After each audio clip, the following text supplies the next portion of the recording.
आज और कल में आप सभी का स्वागत है। मैं हूं स्वाति रायना। बताएंगे बाजार में आज का पूरा एक्शन, साथ ही कल के लिए स्ट्रैटेजी और शेयरों में कमाई के शानदार मौके। पूछ सकते हैं अपना सवाल, फोन नंबर नोट कर लीजिए 02223001634 या फिर आप हमें 02223001635 पर भी कॉल कर सकते हैं। फेसबुक पर @जी बिजनेस ऑनलाइन, ट्विटर पर @जी बिजनेस अपने सवाल भेजें #बाजार आज और कल लिखकर। और आपकी कल की तैयारी कराएंगे जी बिजनेस के मैनेजिंग एडिटर अनिल सिंघवी। समझेंगे उनसे कल के बाजार पर खास स्ट्रैटेजी। और साथ है हमारे आज सेठी फिनमार्ट के एमडी विकास सेठी। विकास जी स्वागत करते हैं। और सबसे पहले आज के बाजार पर एक नजर डाल देते हैं। मंगलवार को बाजार में लगातार चौथे दिन गिरावट का सिलसिला जारी रहा। सेंसेक्स 337 अंक गिरकर 57,900 के लेवल पर बंद हुआ। निफ्टी 111 अंक गिरकर 17,000 के पार बंद हुआ। बैंक निफ्टी 153 अंक गिरकर 39,411 पर आज हुआ बंद। और एडिटर स्टेक में अनिल जी से समझते हैं कि बाजार की ये गिरावट थम क्यों नहीं रही।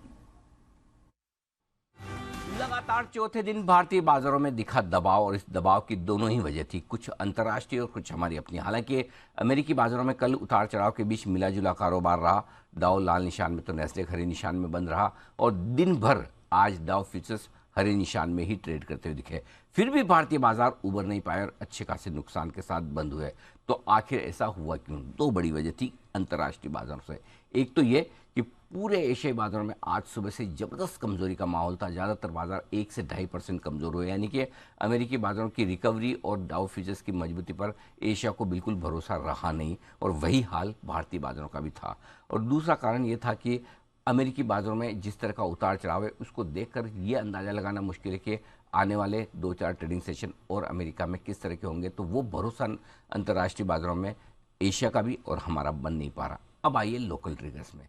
हमारे यहाँ दूसरा ट्रिगर जो बड़ा आता दिखा वो एफआईज की बिकवाली के दबाव का है। तो पिछले 3-4 दिनों से बिकवाली का प्रेशर काफ़ी बढ़ाया है, और एफआईज कहीं रुकने के मूड में नज़र नहीं आ रहे हैं। और ये भी भारतीय बाजारों पर ऊपरी स्तर पर लगातार दबाव बनाने का काम कर रहा है। अब आज के सेशन में हम थोड़े फ्लैट खुलने के बाद कोशिश की हरे निशान में आए भी 17,225 तक निफ्टी पर पहुंचे भी, लेकिन उसके बाद शुरुआती आधे पौन घंटे से ही समझ में आ गया कि ऊपर टिक पाना होगा मुश्किल। उतार चढ़ाव काफ़ी रहा, लेकिन दिन के दौरान एक बार हम 17,000 के नीचे फिसले भी। फाइनली 17,050 के आसपास मुश्किल से हम बंद हो पाए। नुकसान तो आज भी आपको देखने को मिला ही। जहाँ तक बैंक निफ्टी का सवाल है, 39,500 के आसपास सपोर्ट लेने की कोशिश बैंक निफ्टी पर बाजार की हो रही थी। 39,400-500 दिन के दौरान 39,130 तक हम फिसले भी, और वहाँ से रिकवर होकर 39,400 के आसपास नुकसान के साथ ही फिर से भारतीय बाजार वहाँ भी बंद होते हुए दिखे। तो कह सकते हैं कि बिकवाली का दबाव अब भी बरकरार है। लेने का कॉन्फिडेंस लोगों में कम है, और खरीदारी का अभाव भी है, और ग्लोबल मार्केट्स के स्टेबल होने का इंतजार भी है। इन सब के बीच में लगातार 4 दिन भारतीय बाजार अच्छी खासी गिरावट के साथ बंद होते दिखे। आइए विकास सेठी हमारे साथ है, उनका रुख कर लेते हैं, बाजार पर उनका व्यू लेते हैं। विकास जी, लगातार बाजारों में गिरावट का दौर जारी है। ग्लोबल क्यूज ने बाजार को काफी ज्यादा सहमा के रखा हुआ है। कब तक ये कमजोरी जारी रह सकती है? उभर सकता है जल्द ही बाजार इस पूरे जो ये नया संकट यूएस से शुरू हुआ, एसवीबी बैंक और तमाम बैंक एक एक करके जो हम देख पा रहे हैं, उनकी खबरें भी जो आ रही हैं उसको लेकर? नहीं, बिल्कुल स्वाति, आपने ठीक कहा। ये जो 4 दिन से हमारे बाजार बुरी तरह से पिट रहे हैं, और पिछले 2 दिनों में जो अमेरिका में जो एसवीबी बैंक का कोलैप्स होना, और उसके बाद जो बाकी के रीजनल बैंक्स भी जिस पे दबाव है या जहां पे 50-60% की गिरावट आई है, तो उसका असर चौतरफा पूरे ग्लोबल मार्केट्स में देखने को मिला। हमारे बैंकों में भी अच्छी खासी एक बिकवाली देखी जा रही है। हालांकि आज जब हम खुले तो एशियन मार्केट्स जरूर वीक थे, बट यूरोपियन मार्केट्स खास करके कैक और डेक्स में एक अच्छी मजबूती हुई है। मुझे लगता है ये जो जितनी भारी गिरावट भारतीय बाजारों में हुई है वो ज्यादा हो गया है। इट वाज नॉट वारंटेड, मतलब थोड़ा एक्सैजरेटेड लग रहा है मुझे, और हाईली ओवरसोल्ड लग रहे हैं बाजार। मुझे लगता है ये जो अगर आज यूएस में अच्छी रिकवरी होती है, जब हम अभी बात कर रहे हैं तो अच्छी तेजी यूएस में शुरुआती दौर पे शुरुआती सत्र में चल रही है। डाउ करीबन 280-300 पॉइंट के आसपास ऊपर है। नैस्डैक में 0.25% के करीब की 188-190 पॉइंट की तेजी चल रही है। तो मुझे लगता है बाजार में अगर आज यूएस के मार्केट्स में अच्छी तेजी होती है तो कल हमारे बाजार में एक रिकवरी दिखनी चाहिए, particularly led by the beaten down banking stocks. मुझे लगता है यहाँ से बिल्कुल एक खरीदारी शुरू करनी चाहिए। जिनका मीडियम से लंबी अवधि का नजरिया, उनके लिए तो एक पोर्टफोलियो बनाने का एक अच्छा मौका है। आई डोंट थिंक कि ये जो दिक्कतें आई है यूएस में भी, चूंकि हमने 2008 देखा हुआ है, तो वहां पे भी रेगुलेटर्स है, फेड है, यूएस गवर्नमेंट है, सब लगे हुए हैं and it would not be allowed to spread. Okay sir. Vikas ji, अब थोड़ा स्टॉक स्पेसिफिक एक्शन आपसे जान लेते हैं और समझना चाहेंगे पहले पोजिशनल किसी को व्यू अभी बनाना हो बाजार में तो कौन से स्टॉक में स्ट्रेटेजी रखने की आपकी रहेगी सलाह? देखिए स्वाति, पोजिशनल तौर के लिए अगर खरीदारी करनी है तो मुझे लगता है करंट लेवल्स पे एनसीसी में खरीदारी करनी चाहिए, जो पहले नागार्जुना कंस्ट्रक्शन कंपनी के नाम से जानी जाती थी। एक बेहतरीन क्वालिटी की कंपनी है। आज ये स्टॉक कुछ 98-99 के आसपास बंद हुआ। मुझे लगता है जिस तरह से ये कंपनी काम कर रही है, जिस तरह की इनकी ऑर्डर बुक है, एक शानदार 40-50 हजार करोड़ की ऑर्डर बुक है, फिर रेगुलर इंटरवल्स पे ऑर्डर्स मिलते रहते हैं, फिर सरकार ने जब से फास्टैग इंप्लीमेंट किया है तब से इनके जो रोड कलेक्शन है, टोल कलेक्शन है, काफी बढ़ गए हैं और सरकार का ऐसे भी फोकस रहा है इंफ्रास्ट्रक्चर के ऊपर।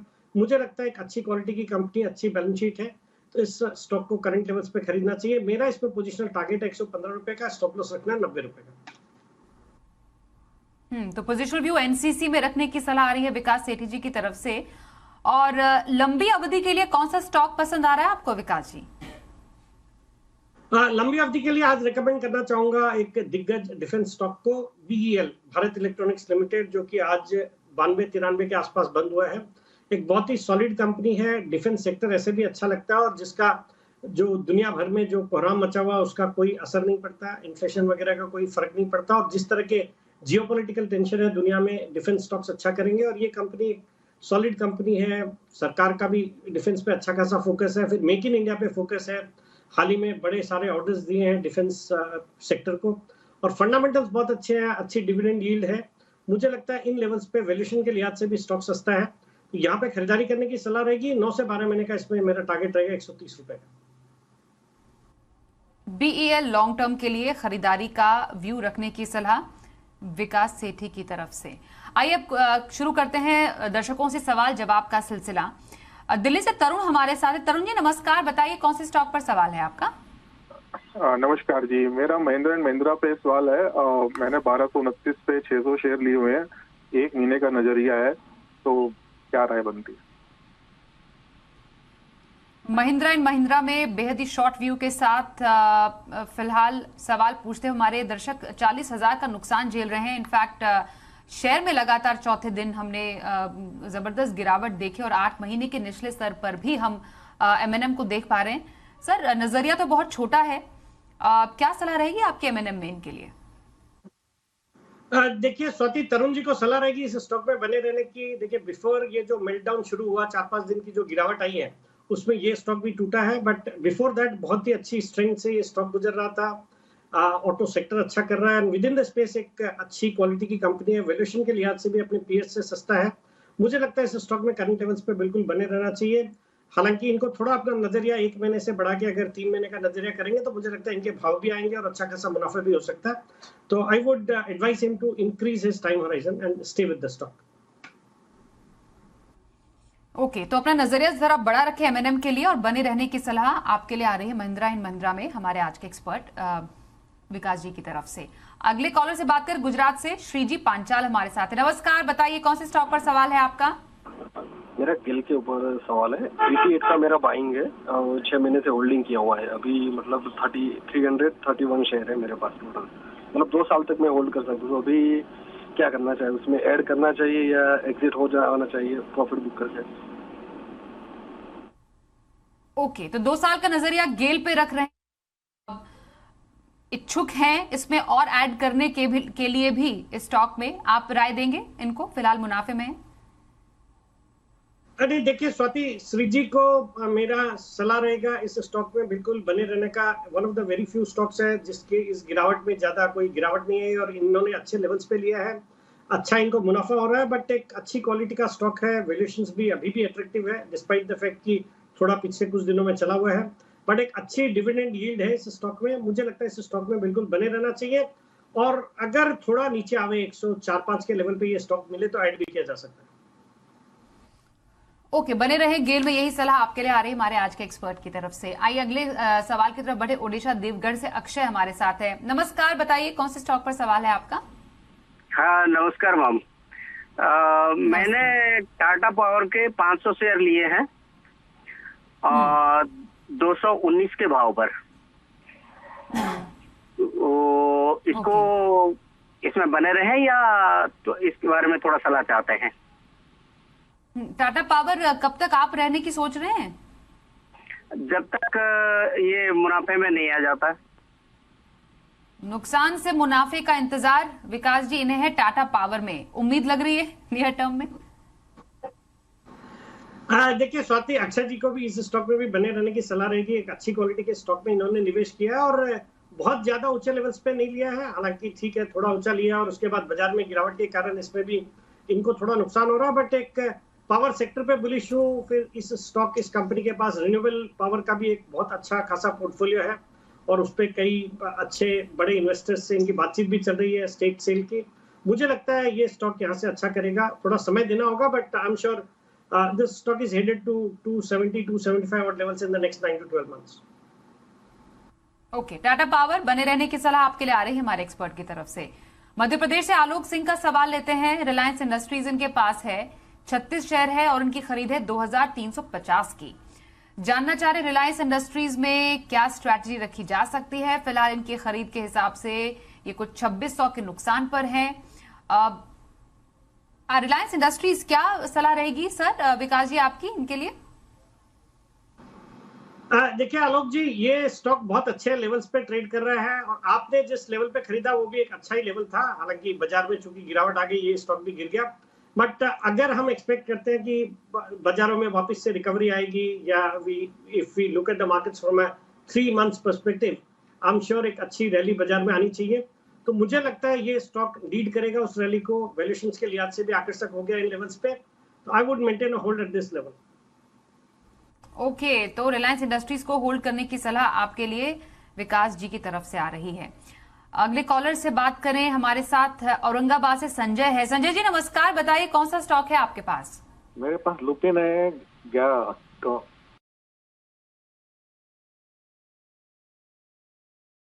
50 की खरीद है आपकी ल्यूपिन पर और आपके भाव से तो लगभग आधे पर ल्यूपिन का भाव आ चुका है। ल्यूपिन पर फिलहाल भारी नुकसान में है ये विकास जी, क्या करना सही रहेगा इनके लिए अब? देखिए स्वाति, संजय जी ने एक फार्मा स्टॉक में निवेश किया। हालांकि सेक्टर परफॉर्म नहीं कर रहा है, इनको अच्छा खासा नुकसान हो रहा है। बट डिस्पाइट द फैक्ट कि उनको एक 50% का नुकसान हो रहा है, मैं कहूंगा इस स्टॉक से निकल के अगर within the pharma space भी इनको रहना है तो मुझे लगता है Divi's lab would be a better bet. या फिर अगर आपको बड़ी साइज की कंपनी में अगर निवेशित रहना है तो doctor Reddy seems to be a better bet than Lupin. तो आई थिंक डीवीज और doctor Reddy would be a better choice. Lupin से निकलने की सलाह आपके लिए आ रही है। डीवीज लैब एक ऐसा काउंटर है जहां पर आप तलाश सकते हैं खरीदारी के मौके, तो ये आपके लिए फिलहाल आ रही है स्टॉक पर आए। आइए अगले कॉलर से बात करें। प्रयागराज से आशुतोष हमारे साथ है। आशुतोष जी नमस्कार, बताइए कौन से स्टॉक पर सवाल है आपका? ग्लैंड फार्मा पे सवाल है मेरा। मेरे पास 15 शेयर हैं 1338 के रेट पे, 1338 रुपए के भाव पे। तो इसमें क्या कर सकते हैं? मतलब हम 1 साल का मेरा नजरिया है। एक और फार्मा स्टॉक विकास जी, ग्लैंड फार्मा, और इनकी भी खरीद ऊपरी लेवल्स पर ही है और फिलहाल नुकसान झेल रहे हैं। राय? अगेन स्वाति, आशुतोष जी को इस स्टॉक से भी निकलने की सलाह रहेगी with in the pharma space. मुझे लगता है अगर आपको मिड कैप फार्मा में अगर निवेशित रहना है तो I like 2 stocks which I would name. मुझे लगता है एरिस लाइफ साइंसेस या एफडीसी, ये दोनों स्टॉक अच्छी क्वालिटी की कंपनियां हैं जिसमें निवेश किया जा सकता है। तो I would advise him to book his losses in Glen Pharma and move to one of these stocks. Okay, तो निकलने की सलाह ग्लैंड फार्मा से आपके लिए आ रही है हमारे आज के एक्सपर्ट की तरफ से। प्रयागराज से हमारे पास अगले कॉल जो है कोलकाता से अपर्णा जी हैं। इनफैक्ट उनका सवाल हमारे पास आ रहा है, बंधन बैंक पर सवाल पूछ रही हैं। 300 शेयर है, 280 की खरीद है। तमाम बैंकिंग स्टॉक्स के साथ साथ बंधन बैंक में भी हमने एक बड़ी गिरावट आज देखी और फिलहाल इनकी खरीद से तो काफी नीचे बंधन बैंक के भाव है, नुकसान भी काफी ज्यादा झेल रही हैं। फिलहाल बैंकिंग स्टॉक और खासतौर पर बंधन बैंक में क्या स्ट्रैटेजी रखी जाए विकास जी? देखिए स्वाति, जैसे मैं पहले भी कह रहा था कि भारत में जो बैंकिंग स्टॉक्स में गिरावट आई है वो ज्यादा एक्सेजरेटेड नजर आ रही है। इनको भी पिछले 2-3 दिनों में बंधन बैंक में भी अच्छी खासी और गिरावट आई, मतलब पहले से भी ये नुकसान में होंगे, बट पिछले 2-3 दिनों में ये भी 10-12% टूटा है स्टॉक। तो बट मुझे लगता है अगर किसी का लंबे अवधि का नजरिया है तो I would go for banks like an ICICI bank और एन एचडीएफसी बैंक और an SBI at the current levels. उनमें भी गिरावट आई है और मुझे लगता है जब ये रिकवरी होगी तो ये जो फ्रंट लाइन बैंकिंग स्टॉक्स है उनमें फास्टर और एक स्टेबल रिकवरी रहेगी। तो एज अ रिटेल इन्वेस्टर जिनको रोज रोज ट्रैक करने का नहीं रहता है, मुझे लगता है जो बड़ी साइज की बैंक्स है, प्राइवेट सेक्टर बैंक्स या इवन पब्लिक सेक्टर बैंक्स में SBI, I think those would be a better choice. तो I would advise the investor to sell Bandhan Bank, book losses and shift to an ICICI Bank or an SBI. तो banking sector के जो बड़े दिग्गज bank है, frontline banks है, वहां पर शिफ्ट करने की सलाह बंधन बैंक से निकली। आईसीआईसीआई, एचडीएफसी, एसबीआई ऐसे काउंटर है, ऐसे स्टॉक्स है जहां पर आप खरीदारी देख सकते हैं और अपने जो नुकसान है उसको रिकवर कर सकते हैं बेहतर तरीके से। अगले कॉलर से बात करें, कोलकाता से विकी हमारे साथ है। विकी जी नमस्कार, बताइए क्या सवाल है आपका? नमस्ते मैडम, मेरे पास मैडम आईएक्स होल्ड कर रहा हूँ मैं 300 share at the rate of 270। मेरा नजरिया तो लॉन्ग टर्म का ही है, तो क्या कर रहा हूँ, अभी लॉस तो बहुत है। सर आईएक्स में लंबी अवधि का नजरिया, अगेन ऊंची खरीद और भाव काफी नीचे आईएक्स के अभी मौजूदा दौर में, नुकसान काफी है। लंबी अवधि में क्या राय रहेगी इनकी स्ट्रैटेजी के हिसाब से? देखिए स्वाति, इस स्टॉक पे मैं पहले बहुत बुलिश रहा हूँ और वहां से बहुत अच्छे इसने रिटर्न्स दिए, 5 गुना हुआ। उसके बाद ये स्टॉक स्प्लिट होके इन लेवल्स पे आया है, बट आजकल ये स्टॉक परफॉर्म नहीं कर रहा है और ह्यूजली वोलेटाइल है। मुझे लगता है इसकी जगह पे अगर कोई एनटीपीसी या टाटा पावर में निवेशित रहेगा तो that would be a better choice. तो मेरी सलाह रहेगी आईएक्स से निकल के एनटीपीसी या टाटा पावर में निवेश करें। एनटीपीसी या टाटा पावर, ये दो ऐसे स्टॉक है जहां पर आप खरीदारी कर सकते हैं। आईएक्स से एग्जिट करने की सलाह विकास जी की तरफ से आपके लिए। ओके, हमारे साथ एक और कॉलर हैं इस वक्त, उनसे जरा बात करें। इंदौर से गिरिराज जी नमस्ते, बताइए कौन से स्टॉक पर सवाल है आपका? Lakshmi organic time ma'am. Okay, भाव बताइए और कितने शेयर हैं? 120 शेयर हैं, 362 रुपए के हैं, एवरेज में किए हैं मैंने 362। अच्छा, और कब तक रख सकते हैं? ये साल भर तो हो गया है मुझे। अब आप एडवाइस करिए। साल भर रखे हुए लक्ष्मी ऑर्गेनिक्स में विकास जी नुकसान फिलहाल झेल रहे हैं, क्या करें? देखिए गिरिराज जी, इस स्टॉक में आपने बहुत ऊंचे लेवल्स पे लिया है और वहां से अच्छा खासा नुकसान हो रहा है। बाकी भी केमिकल स्टॉक्स में भी एक अच्छी खासी गिरावट आई है, बट जिन लेवल्स पे स्टॉक अब आ गया है यहां से और ज्यादा डाउनसाइड रिस्क नजर नहीं आती है। मुझे लगता है स्टॉक यहां से अच्छा करेगा, तो करंट लेवल्स पे होल्ड करने की सलाह रहेगी। लक्ष्मी ऑर्गेनिक्स को करंट लेवल पर होल्ड करने की सलाह विकास जी की तरफ से। श्री गंगानगर से बलजिंदर कुमार जी का सवाल इस वक्त हमारे पास आ रहा है। आरईसी इनके पास है और लेवल्स बता दें, 600 शेयर इनके पास हैं और इनकी जो खरीद है 124 रुपए 95 पैसे बता रहे हैं आरईसी पर।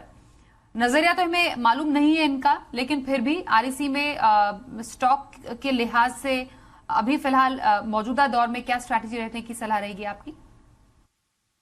नहीं, अगेन स्वाति, इसमें बने रहने की सलाह रहेगी। वैल्यूएशन के लिहाज से अच्छा लगता है, एक अच्छी डिविडेंड यील्ड वाला स्टॉक है। आई थिंक बाजार जब चलेंगे तो ये स्टॉक भी चलेगा, इनके भाव भी आएंगे, थोड़ा मुनाफा भी हो सकता है, तो होल्ड करने की सलाह है करंट लेवल्स पर। करंट लेवल पर आरईसी में होल्ड करने की सलाह आपके लिए आ रही है विकास जी की तरफ से। बेंगलुरु से जनार्दन शर्मा जी का सवाल लेते हैं। बीएसई इनके पास है 650 शेयर और खरीद 650 की। बीएसई पर अपनी अभी खरीद तो इनकी काफी ऊंची है विकास जी, और काफी भारी भरकम नुकसान भी ये झेल रहे हैं। बताइए सर, क्या करना चाहिए नया? नहीं, अगेन स्वाति, जनार्दन जी को इस स्टॉक में भी बने रहने की सलाह रहेगी। फंडामेंटली एक अच्छी क्वालिटी का स्टॉक है, हालांकि पिछले कुछ दिनों में अच्छी खासी गिरावट आई है। बट ये एक अच्छा स्टॉक है जिसके लॉन्ग टर्म प्रोस्पेक्ट्स काफी अच्छे लगते हैं। जिस तरह से इक्विटी कल्ट बढ़ रहा है भारत में और एनएससी की लिस्टिंग का सबको इंतजार है, मुझे लगता है उसके आसपास ये स्टॉक भी अच्छा करेगा, तो करंट लेवल्स पे होल्ड करने की सलाह। कल के बाजार पर क्या रखनी चाहिए आपको स्ट्रैटेजी और बाजार के लिए अहम संकेत, समझते हैं अनिल जी से। जहां तक कल के बाजारों का सवाल है, देखते हैं आज रात अमेरिका में किस तरह का ट्रेडिंग सेशन होता है, क्योंकि भारतीय बाजारों के बंद होने के वक्त डाउ फ्यूचर्स लगभग 125 अंक ऊपर और नैस्डैक फ्यूचर्स लगभग 50 पॉइंट ऊपर ट्रेड करते हुए दिख रहे थे। तो देखते हैं अमेरिका में उतार चढ़ाव के बीच किस तरह का कारोबार होता है और साथ ही कल सुबह डाउ फ्यूचर्स आपको कैसा ट्रेड करते हुए नजर आएंगे। तो ग्लोबल संकेत तो लेंगे, लेकिन हमारे अपने संकेत भी काफ़ी अहमियत वाले हैं और एफआईज की तरफ से लगातार बिकॉली का प्रेशर जो बना हुआ है वो कितना भारी दिखता है। आज के सेशन में स्टॉप लॉसेस ट्रेडर्स के ट्रिगर हुए हैं और उनकी ट्रेडिंग पोजीशन कम हुई है, ये एफआईज दमदार बेचते हुए नजर आ रहे हैं, ये भी एक की ट्रिगर होगा। अब जहां तक सपोर्ट का सवाल है, वैसे तो आज के सपोर्ट जोन में जो कि 16,950 17,025 का था, बाजार ने होल्ड करने की कोशिश की और कल भी तुरंत यही सपोर्ट होगा। लेकिन अगर ग्लोबल मार्केट्स की कमजोरी बढ़ती है तो भारतीय बाजारों के लिए अगला मजबूत सपोर्ट जोन जो निफ्टी पर निकल कर आएगा वो होगा आपके लिए 16,750 से 16,850। ये 100 पॉइंट की रेंज ऐसी होगी जहां पर शॉर्ट पोजीशन काटनी भी चाहिए और हल्की फुल्की खरीदारी करने का भी मौका बन सकता है। अब ऊपर कितना जा सकते हैं, 17,225 17,350 ये पहली रेंज होगी जहां पर निफ्टी जाने की कोशिश कर सकता है और वहां पर रुकता हुआ दिखेगा। उसको पार करके टिके तो फिर आगे देखेंगे कि 17,400 450 तक पहुंचते हैं या नहीं, वो काफ़ी दूर है। लेकिन 17,225 17,350 की रेंज में आपको सप्लाई आने की उम्मीद रखनी चाहिए। जहाँ तक बैंक निफ्टी का सवाल है, 39,100 के आसपास स्ट्रॉन्ग सपोर्ट है। अगर वो टूटता है तो फिर 38,725 38,850 ये रेंज होगी जहाँ तक बैंक निफ्टी कल पहले जाने की कोशिश कर सकता है। और ऊपरी स्तरों पर बैंक निफ्टी में 39,750 से लेकर 39,900 की रेंज है, यहाँ पर बैंक निफ्टी पहली रुकावट देखेगा और उसके बाद 40,000 को पार करके टिके तो फिर आगे के लेवल्स आते दिखेंगे। तो बड़े लेवल्स, बड़ी रेंज आ रही, क्योंकि बाजार लगातार 4 दिन से गिर रहा है और अच्छी खासी गिरावट के साथ आता दिख रहा है। अब देखते हैं लगातार 5वें दिन गिरावट होती है, रिकवरी। संकेत पूरी तरह से ग्लोबल मार्केट्स और एफआईज के हवाले से है और वही बाजार का ट्रेंड, डायरेक्शन, लेवल्स और ट्रेडिंग पैटर्न कल के लिए भी डिसाइड करेंगे। आइए देखते हैं कल का option.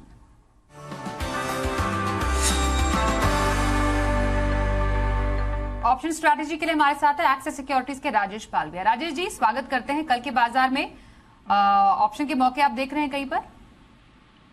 Good evening Swati ji. देखिए, आज मार्केट में काफी इंटेंस सेलिंग प्रेशर देखने को मिला और 17,000 के लेवल को भी एक बार निफ्टी ने ब्रेक डाउन किया था। थोड़ा सा रिकवरी जरूर हुआ लास्ट के क्लोजिंग टाइम पे, लेकिन जिस तरीके के डेटा बने हुए अभी भी यहाँ पे शॉर्ट बिल्टअप के डेटा बने हुए हैं और हमें लगता है कि यहाँ से फर्दर और डाउनसाइड यहाँ पे एक्सटेंड होते हुए दिख सकती है। ओवरसोल्ड जरूर है मार्केट, लेकिन अभी भी कहीं शॉर्ट कवरिंग मार्केट में नहीं प्ले आउट होते हुए दिख रही। हमें लगता है यहाँ पे शॉर्ट साइड का ही ट्रेड रखना चाहिए। 17,000 के पुट को बाय करने की सलाह है। 56 रुपए के आसपास क्लोज हुआ है, इसमें 30 रुपए का स्टॉप लॉस रखेंगे और टारगेट रखेंगे हम 95 से 105 रुपए तक के। स्टॉक स्पेसिफिक बात करें तो यहाँ पे हमें लगता है कि ऑटोमोबाइल सेक्टर में M&M का स्ट्रक्चर वीक हो चुका है। आज के सेशन में 200 डे मूविंग एवरेज के नीचे फिसलते हुए दिखा है और वीकली चार्ट पे मल्टीपल सपोर्ट जोन का ब्रेकडाउन हुआ है। तो जिस तरीके के स्ट्रक्चर महिंद्रा एंड महिंद्रा में यहाँ पे भी शॉर्ट का ट्रेड लिया जा सकता है। 1120 1110 के टारगेट के लिए स्टॉप लॉस रखेंगे करीब 1190 के आसपास। धन्यवाद राजेश जी कल के ऑप्शन स्ट्रैटेजी के लिए। और विकास जी, कल के बाजार में कहां पर मौके ढूंढ रहे हैं आप? देखिए स्वाति, कल के लिए इंट्राडे पिक रहेगी एजिस लॉजिस्टिक्स। एजिस केमिकल के नाम से जानी जाती है। एजिस लॉजिस्टिक्स में खरीदारी करनी है। 381 के आसपास आज ये स्टॉक बंद हुआ है। आज के खराब बाजार में भी अच्छी स्ट्रेंथ के साथ बंद हुआ है ये स्टॉक। ये एक दिग्गज एलपीजी ट्रांसपोर्ट और डिस्ट्रीब्यूट करने वाली कंपनी है जो स्टोरेज और टर्मिनल सर्विसेज भी प्रोवाइड करती है for LPG and other chemical products. 6 ports पे इनके टर्मिनल है। फंडामेंटल्स बहुत अच्छे हैं। हाल ही में जो दिसंबर तिमाही के नतीजे भी शानदार थे। 142 करोड़ का पैट रिपोर्ट किया जो पिछले साल 109 करोड़ का पैट था। अच्छे रिटर्न रेशियोज है। मुझे लगता है ये स्टॉक यहाँ से भी अच्छा करेगा, तो कल के लिए इसमें खरीदारी करने की सलाह है। मेरा इसमें कल का टारगेट रहेगा 395 रुपए का और स्टॉप लॉस रखकर 375 रुपए। एजिस लॉजिस्टिक्स इंट्राडे खरीदारी का स्टॉक। विकास सेठी जी की पसंद। धन्यवाद सर, आप हमारे साथ शो में शामिल हुए।